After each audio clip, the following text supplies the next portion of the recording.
Selamat pagi anak-anak, selamat berjumpa kembali di dalam kelas online untuk mata pelajaran IPA Terpadu bersama dengan Ibu Trisna. Hari ini kita akan masih membahas tentang gerak. Hanya saja pertemuan sebelumnya kita sudah membahas tentang apa itu jarak, perpindahan, kecepatan, dan kelajuan. Hari ini kita akan membahas macam-macam gerak yang dibedakan menurut kecepatannya. Yang pertama ada gerak lurus, yang kedua melingkar, yang ketiga adalah gerak parabola. Nah, pertemuan hari ini kita akan secara khusus membahas apa itu gerak lurus. Nah, gerak lurus dibedakan menjadi dua, yaitu gerak lurus beraturan dan gerak lurus berubah beraturan. Kita bahas yang pertama dulu, yaitu gerak lurus beraturan. Gerak lurus beraturan adalah gerak suatu benda yang lintasannya berupa garis lurus dan kecepatannya tetap. Jadi lintasannya berupa garis lurus, tetapi kecepatannya tetap. Kecepatan yang tetap yang dimaksud di sini adalah di setiap perubahan waktu dari menit pertama, menit kedua, ke menit ketiga, ke menit keempat dan seterusnya, kecepatannya tetap. Kecepatan tetap dalam perubahan waktu tertentu akan menghasilkan perpindahan yang sama pula. Ilustrasi di atas, ilustrasi yang Ibu tampilkan ini sudah mewakili apa yang Ibu jelaskan tadi, yaitu mobil yang bergerak dari titik A menuju ke titik B, menuju ke titik C dan seterusnya dalam perubahan waktu tertentu itu menghasilkan jarak atau perpindahan yang sama, yaitu 20 meter. Ini menandakan bahwa dalam perubahan waktu tertentu, kecepatan mobil tersebut adalah sama. Nah, pertanyaannya, bagaimana kita mau menghitung, bagaimana kita mau mengukur berapa kecepatan yang digunakan oleh mobil tersebut? Kita lanjutkan.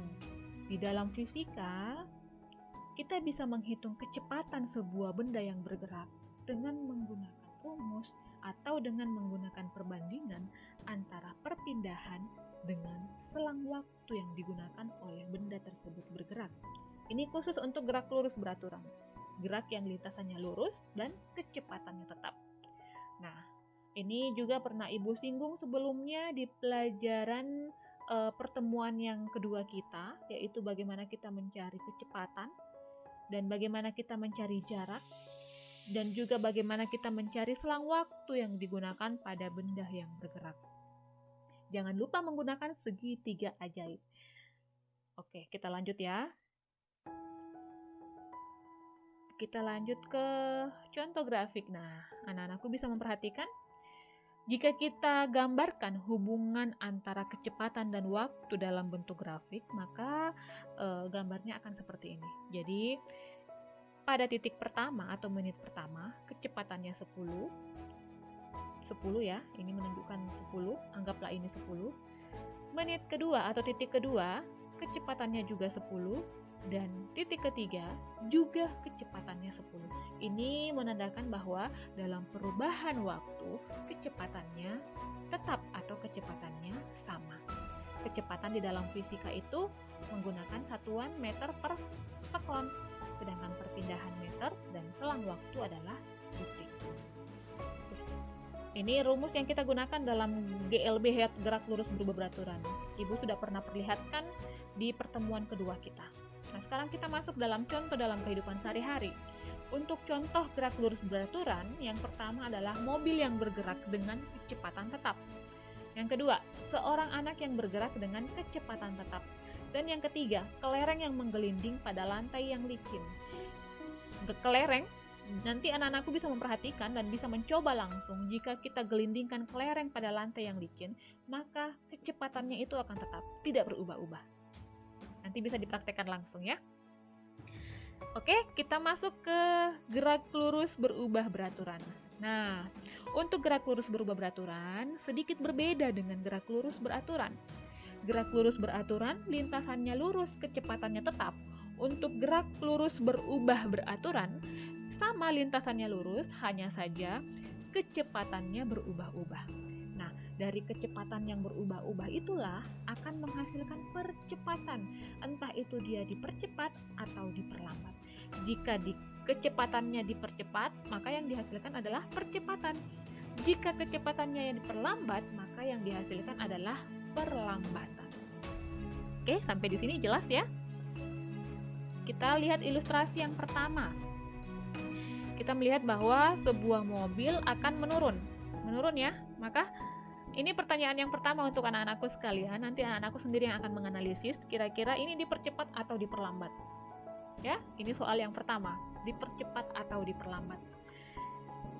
Nanti bisa digambar di buku tugas masing-masing, kemudian ditulis soalnya dan dianalisis ini dipercepat atau diperlambat.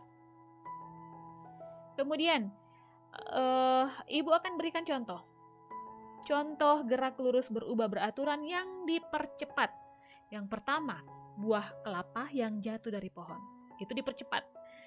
Yang kedua, gerak sepeda di jalan menurun tanpa direm, itu juga dipercepat. Yang ketiga, mobil yang dipercepat dengan menekan pedal gas. Dari ketiga contoh ini, anak-anakku sudah bisa, Ibu yakin sudah bisa menjawab ilustrasi yang Ibu berikan. Oke, kita lanjut yang contoh yang diperlambat. Oke, nah gambar kedua, sebuah mobil yang akan menaiki jalan yang menanjak, akan berjalan di jalan yang menanjak. Nah, ini ilustrasi yang kedua. Anak-anakku juga akan menganalisis ini kira-kira diperlambat atau dipercepat.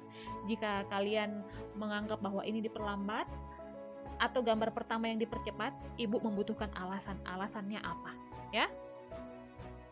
Nah, Ibu akan memberikan contoh untuk gerak lurus berubah beraturan diperlambat. Contoh, gerak bola yang dilempar ke atas, otomatis akan makin lama semakin lambat.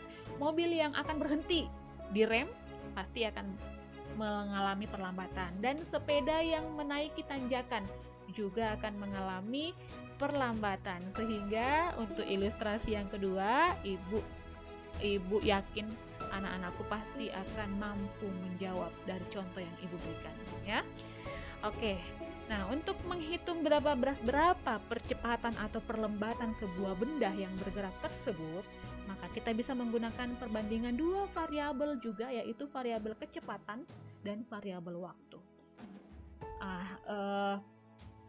Untuk percepatan, karena ada yang disebut dengan dipercepat, otomatis ada yang disebut dengan kecepatan awal dan ada yang disebut dengan kecepatan akhir. Nah, perubahan kecepatan ini nanti yang akan menentukan entah itu dia dipercepat atau diperlambat. Sehingga untuk mencari percepatan sebuah benda yang bergerak, kita bisa gunakan perbandingan antara P1 atau kecepatan akhir dikurangi dengan V0 atau kecepatan awal dan dibagi dengan waktu. Yang kedua, ini tinggal di otak-atik ya. Nanti jika ada pertanyaan langsung tanyakan di kolom komentar di channel kelas online-nya kita bersama ya. Ini untuk bagaimana kalau kita akan mencari kecepatan akhir sebuah benda. Kemudian bagaimana jika kita akan mencari jarak tempuh suatu benda yang bergerak, kita bisa gunakan rumus yang ini. Nah, untuk keterangannya, Ibu sudah singgung tadi, PT itu kecepatan akhir, V0 itu kecepatan awal. Ingat, kecepatan satuannya adalah meter per sekon. Kemudian A adalah percepatan, juga perlambatan. Percepatan dan perlambatan itu sama, simbolnya A. Menggunakan satuan meter per sekon pangkat 2. Kemudian T adalah waktu, satuannya sekon. Dan S adalah jarak tempuh atau meter. Sekarang kita akan membahas contoh kasus atau contoh soal untuk gerak lurus beraturan. Nah, perhatikan gambar di samping ini. Sebuah mobil bergerak pada lintasan lurus sejauh 200 meter dalam waktu 10 detik. Pertanyaannya, berapa kecepatan mobil tersebut? Jadi kita mau cari berapa kecepatan mobil tersebut yang sedang berjalan dalam lintasan lurus sejauh 200 meter dalam waktu 10 detik. Kita langsung masuk pada pembahasan. Di soal kita sudah mengetahui bahwa jaraknya adalah 200 meter dan waktu 10 detik. Yang ditanyakan adalah kecepatannya. Kita Kita langsung substitusikan nilai jarak dan waktu ke dalam rumus kecepatan, yaitu V sama dengan S dibagi dengan T, atau 200 dibagi dengan 10 hasilnya 20 meter per sekon. Sehingga kita bisa menyimpulkan bahwa mobil tersebut melaju dengan kecepatan 20 meter per sekon dalam lintasan lurus sejauh 200 meter dalam waktu 10 detik. Oke, sampai di sini jelas ya. Nah, untuk tugas anak-anakku selanjutnya, Ibu akan memberikan tambahan satu soal lagi untuk anak-anakku analisis. Soalnya dalam bentuk hitungan. Ini soalnya, bola jatuh bebas dari ketinggian tertentu.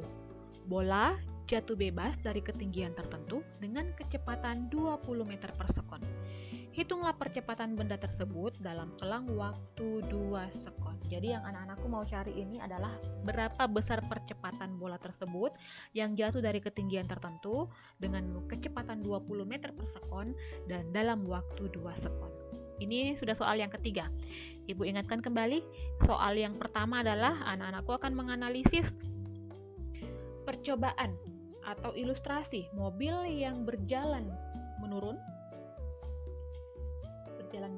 apakah ini termasuk dalam percepatan atau perlambatan? Jika memang dia percepatan atau jika dia perlambatan, maka anak-anakku jelaskan alasannya apa. Ini soal yang pertama. Dan yang kedua, sebuah ilustrasi mobil yang berjalan naik mendaki. Ini anak-anakku akan menganalisis ini termasuk dalam percepatan atau perlambatan. Jika dia masuk dalam percepatan atau perlambatan, alasannya apa? Dan yang soal nomor yang ketiga adalah soal tentang bola yang jatuh bebas dari ketinggian tertentu dengan kecepatan sekian dalam waktu sekian, dan anak-anakku akan menganalisis berapa besar percepatan bola dan jatuh bebas tersebut. Oke, sampai di sini dulu. Dan selanjutnya tugas ini yang anak-anakku akan kumpulkan di dalam forum Google Classroom dengan batas waktu yang telah ditentukan. Oke, sampai ketemu di kelas online IPA terpadu berikutnya. Sampai jumpa.